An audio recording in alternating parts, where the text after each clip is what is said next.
Now that's a grip. Oh yeah, you wanna see my other grip? Drop your pants. Hello, and welcome to The Accuser and the Abyss. This is a horror dating sim in which you have been tasked to investigate a murder of a family. However, the investigator that you're partnered with might be much worse than the murderer themselves. Let's get started. I'm so keen. The guy in this game is so hot, and they had a king over them, who is the angel of the bottomless pit, whose name in the Hebrew tongue is Abaddon, but in the Greek tongue, he is Apollyon. In Latin, exterminans. You are trapped here. Escape, escape, escape. I wake up from my little nap as the voice echoes in my mind. I am a detective. I have a case to handle. My new partner is waiting for me outside. I mean, hopefully not just partner in work, but also partner later, because he's pretty. I seem to be unable to think of anything else but those few things. Why is that? Why can't I think of anything else? An urgency arises and disappears in all a moment. Escape, escape, escape. A little voice echoes in my mind, but I ignored it. Oh my god. Oh wow. Hey, do you come here often? Look at how small his waist is in comparison to everything else. He's sitting outside right now, smoking a cigarette. I look at my watch. He's here earlier than expected. I was thinking of coming here earlier to cool my nerves, but he's already here. 1 hour earlier. I like a man who's punctual. I walk to him. Hello? Are you the detective I'm working with for the case? Hey there. Looks like we both had the same idea. I thought we were meeting in an hour. I came here first to smoke and take in the breeze. Come on, have a seat. You're Yinny, correct? My partner in crime. I like how the name is redacted. I'll just put my name for now. Where's the world come to? When family is against family, when you devour for others and not for the ones who love you and you love. Truly degenerates. But at least tonight the moon is beautiful, though just a shadow of the sun. He smiles at me. I don't see no smile. Smile right now. Do you mind if I smoke as we talk? He asks. No. Generous of you. Why is that bolded? Have a seat. The breeze is quite nice right now. Sit at the side so the smoke doesn't drift to you. He keeps smoking as he pats the seat opposite the breeze. He looks at me and I shiver. Oh my god, stop it. 2 singular dots are looking right into me. It's as if his eyes themselves want to pull me in. I mean, he can pull something else if he likes. We're heading to the police precinct. Did you already read everything in your case files? Oh wow, the art in this is gorgeous. Yes, everything in the case file. Let's get to know our suspect and each other better then. Oh my god, you are so big. Wow. My name is redacted. Your name is also redacted, apparently. Yes. Can you repeat that? I didn't quite catch it. Should I just insert like a little bzzz noise? I see. I couldn't hear what he was saying. His mouth moved, but my ears didn't register anything. I know I'm a detective here to interrogate 2 suspects, yet it feels as if there's something wrong here. As if I have forgotten something important. He absolutely knows what's going on. Oh, is that me? The devil is trapping you in this loop. You have to get out of here. You have to get out of here. None of this is real. Is he the devil? A girl is screaming to me, but she isn't real. She isn't real. Okay, this isn't me. I am a good and competent inspector, here to catch the bad guys. I am a good and competent inspector, here to catch the bad guys. I am a good and competent inspector, here to catch the bad guys. I reassure myself, due to my ever unsettling nerves. Something about him is off. I don't know if it's his smile or if it's his eyes. However, the case is much worse than anything about him. 2 cannibals have been caught. They have been eating their victims alive and recording it. Oh, he's so close. Then let's get to know our suspect first as well, if that's alright with you. There are 2 suspects. Lilith Reed and Bill Kane. They ate their neighbor alive. Lilith is a student and Bill is an adult, her teacher.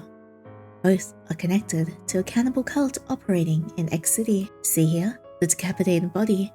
They're claiming they weren't aware of this cult and they had nothing to do with this. He points to the picture nonchalantly and with a disturbingly easygoing voice. Very gruesome. I found them in the treehouse like this. The father probably wasn't planning this when he built it. If my child did this, I would break their jaws myself. I'm sorry? Break their jaws? I'd punish them myself. I'm sure you understand. If you don't, well, that's just how I see it. Anyway, we just met. Let's shake hands if you don't mind. I hold up my hand to shake his. Hey, come on now. Give me a firm handshake. Your hand's like a wet noodle. I know you're stronger than this. He smiles. I squeeze his hand. I can squeeze something else later if you like. Now that's a grip. Oh yeah, you wanna see my other grip? Drop your pants. You're taking away from the horror. Sorry. We could head out already, or you can go through the house again. Let's go to the house. Oh, dear lord. Background. These backgrounds are gorgeous though. We're in the house. As we look at the blood-stained room, occult items are laid out around the room with a symbol on the ground. Bill Kane allegedly made these teenagers do this in exchange for rewards from this little deity. Oh. He points at the goat, puts a glove on it, and moves its mouth. Look, it's talking. Hey guys, I'm a loser that needs sacrifices because I am a fake god. A real god doesn't need sacrifices from measly human beings unless maybe for love, but even then some chickens and farm animals. Human beings. Now that's desperate. He turns towards me and smiles. Hang on a second, why are you fondling the crime scene? Don't do that. And here, Lilith Reed, his most prized pupil. He picks up a photo of the girl and her family. Do you think there's anything that they missed here? Yeah, there's a little lever here. He points to a bookshelf. He walks near to it and pulls out the book, pressing a button on the wall. But how did you know this? The goat's staring at the shelf here. The pentagram is arranged, pointing to the shelf. I see. Well, maybe he knows a lot more than he's letting on. We walk in there. Looks like we're already too late. There are cats and dogs eating human corpses down here. I can't seem to see it clearly. I only know that's what they're doing. Oh, lovely. He's so cute when he's holding a dog, though. He goes forward, picking up the frantic dog. The dog is struggling in his arms, barking non-stop, trying to bite him as he holds on to his head. But once he sees his eyes, it stops struggling. See, this is why I think he's the devil. He had a kind smile as he breaks all of... What? No! Holy shit! Jesus! He had a kind smile as he breaks all of its limbs. Why is it so warm? How can he do such a thing and have a warm smile? He does it to the cats after he's done with the dogs. Oh my god! I don't think I can be with this guy anymore. Alright, done. It's bad for animals to develop a taste for human flesh. They're screaming as they're set against the walls. I feel numb as I look at the shadowy figure in front of me. His voice is light, his demeanor casual. Let's call animal control. Get these animals out of here. Then call the cleanup crew. But they seem more terrified of him. You are awful. Oh no, he is absolutely the devil. Something is wrong with this guy.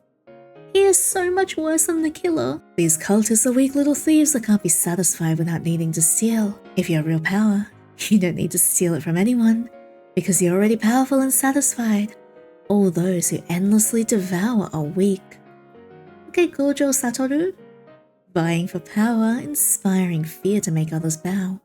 But I believe the truly powerful. My sheer presence will make you bow, as it will be the duty of your soul. Well, anyway, I think we're done here, I say. Yeah, let's head out then. We head outside again. The room is suffocating. That's my car. He points towards a sports car. Unusual for a detective, but I am not one to judge. Let's head out then. I follow him as we get into his car. You got your seatbelt on. He reaches over to check my seatbelts. Alright, all nice and comfy. He smiles. Oh, what is that? What are you doing? He starts eating a finger. What? He starts eating a finger. He takes a finger out and starts eating it nonchalantly as he speaks to me. Oh, this man is a freak. You know what? I could get behind the finger eating, but I can't get behind him hurting animals. He's crunching it before me as I try to act normal. It's an index finger to be sure. There's blood around his mouth and he wipes it away. Crunching, crunching, crunching. That is very visceral. He's crunching it again, chewing through the skin, cutting his teeth through the bones. The sound of teeth grinding against the bone of the finger is chewing, it's crunching. I look in front of me as I try to calm down. My heart is pounding.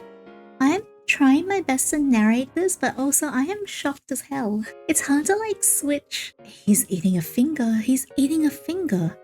He's eating a finger. I look back at him to see blood around his mouth. I don't know what's in his hand.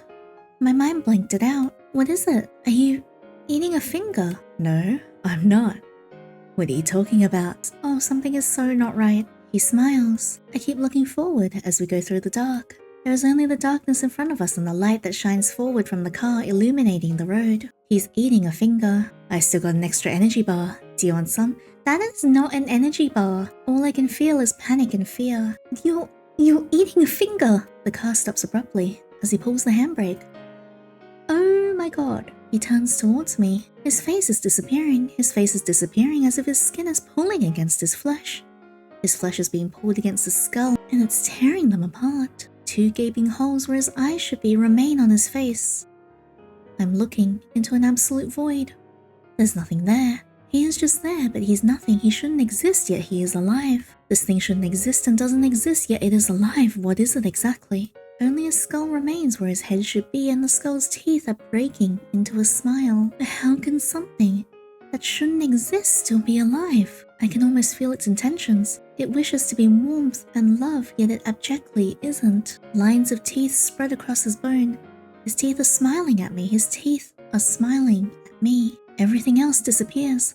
The car I'm in, the world that I'm in the absolute void. There is only the gaping void. He's staring at me and looking into me. An infinite skull is enveloping me. Oh no. My body is disappearing from me. My skin is eating my flesh. My flesh is eating my bones. Oh, and my bones are eating me. My own being is devouring me. I'm being devoured by myself. He's doing this to me. I scream, but no sound comes out from me. Its eyes were 2 gaping holes just pulling me in.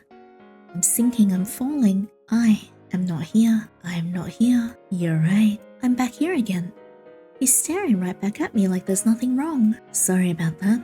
Let me just stop here for a second. He takes out a half-eaten chocolate bar and points at it. But you saw this as a finger. It was a finger. You're doing something to me. I realized it's not a finger. If that was what you saw, I understand your reaction. Though, that is not what I saw, what I was doing. He says, explaining this to me. But was this truly what you saw just now? Can you repeat your name and the city we're in again? He asks. We're in Redacted, and my name is Redacted. Alright, I'm just making sure you have your mental faculties about you. When was the last time you slept? He smiles. A while ago. My sleep pattern's pretty bad. He starts talking, but I stop hearing words registering in my mind. I know they're words, but I don't understand why I couldn't listen. Not even my words as I replied to him. It is an amicable enough conversation. I can tell a little from how I smile as the conversation ends. But is it still amicable? Where am I? What is my name? Who is he? Who am I? What have I done? What have I done? What have I done? What did they do to me? Why am I acting like this? Remember, remember, remember. Don't ever forget. I am an inspector. I am an inspector. I feel normal again as I look at the road. I'm focusing on the case files again, but something is distinctly wrong in my head. Maybe I didn't get enough sleep last night or something. This is such a weird case. There is no weird happenstance here, other than this bizarre case. I have been sent to investigate it. My nerves are frazzling and my mind begins to scramble. Did I not see him eat a finger just now? All the lines of teeth around the dark void are looking back at me. Enveloped by an infinite skull, it isn't real. You know, I would love to torture these two after we're done. Something about doing something this wicked. It's just something that ticks me off. You hurt animals, and also you're a detective, you can't say that. He remarks. Are you kidding? Maybe I am, maybe I'm not. He laughs.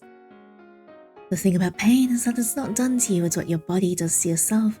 It's a reaction of your body trying to affirm itself against the denial of life by death. Sure, someone might be inflicting it on you, but it's your own body which is torturing you. I think what's unbearable about torture isn't quite the sensation of pain, but it's a lack of control that gets to people. You get what I mean? He smiles as he rolls a metal toothpick around in his mouth. This is an unusual and unsettling line of conversation. Why is he talking about this? Is he just messing with me? Yes? It's just my luck that I was hallucinating just now and now I get a crazy partner like him. Yeah, no, something is really wrong with him. He is not right. Are you the type to say what doesn't kill you makes you stronger? Yes. Pain is necessary. It's part of life. It makes us aware of what's wrong so we can fix it. You're completely right about that. It makes us aware of what's wrong, but what about useless pain? A horrible pain that just lingers on for no reason? Then it shouldn't exist. It's the pain of punishment. What do you mean? To be punished for the very act of being alive. You are not making sense and you're scaring me. But it's not useless. You might not be able to overcome it. It's a pain that stays with you. It's your own body screaming out to you. Your body is screaming out to you that you're alive and you're being denied of that life. Listen to that pain and let yourself be transformed by it. that your plain existence is already a pleasure in of itself. There's nothing but joy in just living and just being. You don't truly need anything here. Indeed, even pain is a lie. For your soul is stronger than whenever is being inflicted on you. I think one thing I'm a little bit confused by is that a lot of the detective's name tags don't appear on all of his dialogue lines, so that's been kind of throwing me off a little bit. Is this real? Do you torture people? Yeah, but I don't kill. I take prudent measures to make sure they do not die. I'm like a surgeon but for torture. Also, if the evidence isn't against them, that is unnecessary. Did you just admit to torturing people? You can't do that. I believe in giving only what you can take. I believe the exact amount of torture I give to someone should be given back to me regardless of whether I did right or wrong. It's not how much you can give, but how much you can take. Just like love, you are not making sense. Truly, suffering and torment is the love of the universe's gift to teach us to affirm life, but indeed also a horrible plague to deny if you don't affirm yourself through it. He looks at me and starts laughing again. Come on now, how would I still have a job if I was routinely torturing suspects and keeping them alive? Evidence will be piling. You can't just say stuff like that and then go, psych, it was a joke, hee hee. But if they were torturing their victims, I'd torture them too. When you forfeit other people's right to live, you forfeit your own. There are some lines normal people just can't cross. Likewise, if I were to torture others unprovoked, then they should do it back to me. I see torture as love. But some people don't, and that's fine. I wouldn't give that love to them. But if you see suffering and death as something you wish to give, then I have to assume this is the love you want as well. He smirks. I don't have anything to rebuke him with other than the fact that I think his personal opinion sounds insane. It doesn't feel like I'm in a car with a detective, but a serial killer. Lighten up, I'm just kidding around. What kind of detective goes around torturing suspects? You! Sadism and torture in a way it's stealing if you take too much pleasure in it. I'm not a thief.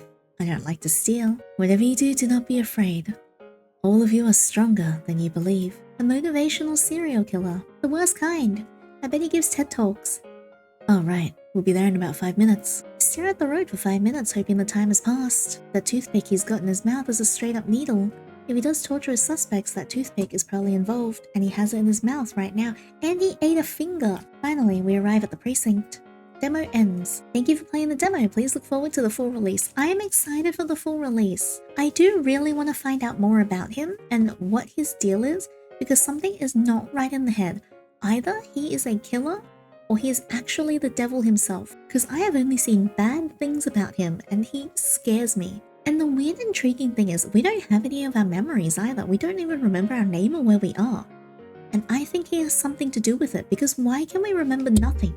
But we can remember that we have a partner that we're supposed to meet. Let me try one of the other options. Alright. This time I want to go to the precinct. That's my car. Okay, so we just go straight to the precinct. He starts eating a finger. This time I'm going to say nothing. I won't acknowledge it. The car stops abruptly as he pulls the handbrake. It's still the same. Yeah, okay, there's no difference. I can pick pain as unnecessary and see what happens. Well, if it traumatizes you, it's because you do not believe you're powerful. Or maybe it's because it freaking hurts. Something has tried to kill you, but you survived. But you refuse to believe it's because of your strength, even though it is. That's just not right. A person survives cancer, they should celebrate their strength, you agree? Indeed, suffering and pain whittle a person's ego down, but they still stand. Their body still breathes, the ailments fade away as they remain. Why empower the dead when it should already be long forgotten? I believe people don't give credit to themselves and believe the lie of weakness as their mind tells them. But in a roundabout way, if you remember what it's like to be tortured, back to the torture. It has a preventative effect. If you do this to someone else, prepare for it to be done back to you. I always keep that in mind. Deserved, undeserved. The pain I inflict comes back to me and then I give twice back. Then they will give twice back to me again and again for an eternity. That's why it's important to know the nature of who you are so you don't make the wrong choice. He smiles genuinely, and with his gentle eyes. Somehow that makes it much more warm and human than I expected.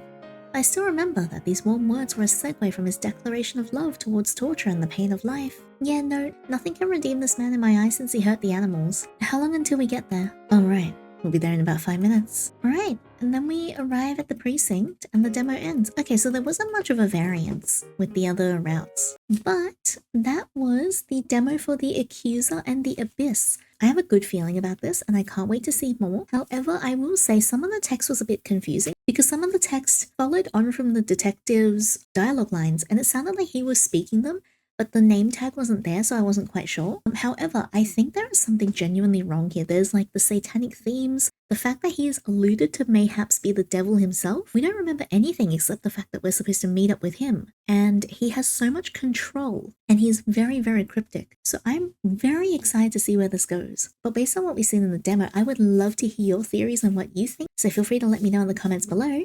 And also, if you like this video, please give me a thumbs up and subscribe so you don't miss out on the next one. And if you want to hang out outside videos, I stream on Twitch 3 times a week. Feel free to come over and hang out with me in the community. That's all for now. I'll see you guys in the next video, and until next time, take care.